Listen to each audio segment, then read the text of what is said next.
तो जी guys, I hope power star Pawan Singh का जितना भी होली गाना आप लोग के बीच रिलीज किया गया है सभी आप लोग को बहुत ही बेहतरीन लगा होगा, उम्मीद यही है।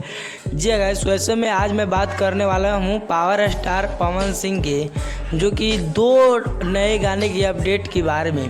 तो क्या है गाने की पूरी जानकारी आपको इस वीडियो में दिए हैं, तो इस वीडियो को बिना स्किप किए आप शुरू से लेकर अंत तक कृपया वॉच जरूर कीजिएगा। और साथ में हमारे YouTube चैनल पर आप नए हो तो कृपया हमारे चैनल को सब्सक्राइब कर लीजिए ताकि आने वाला कोई भी पावर स्टार पवन सिंह का गाने का इन्फॉर्मेशन हो तो सबसे पहले आप तक पहुँचे।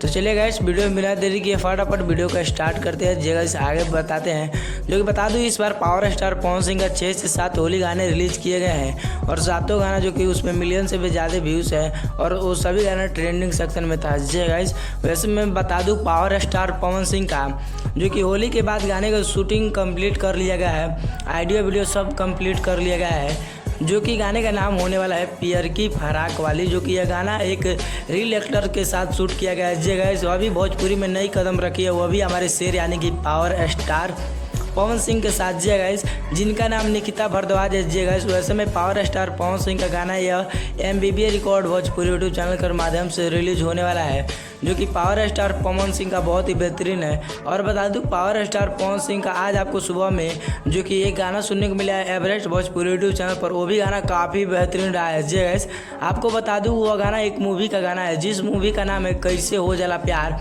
जो कि मूवी काफ़ी बेहतरीन होने वाला है। जी गाइस, उसके अपडेट आपको अगले वीडियो में देंगे। तो पावर स्टार पवन सिंह का जो कि इंदु सोनाली जो कि नाक से हटा के नथुनिया, जी गाइस गाना का यही नाम है, एवरेस्ट भोजपुरी पर रिलीज किया गया है। तो पावर स्टार पवन सिंह का अपडेट आपको कैसा लगा कमेंट बॉक्स में जरूर बताइए और वीडियो पसंद है तो वीडियो को लाइक कीजिए। मिलते हैं पावर स्टार पवन सिंह के किसी नेक्स्ट इन्फॉर्मेशन के साथ, तब तक के लिए जय हिंद जय भारत।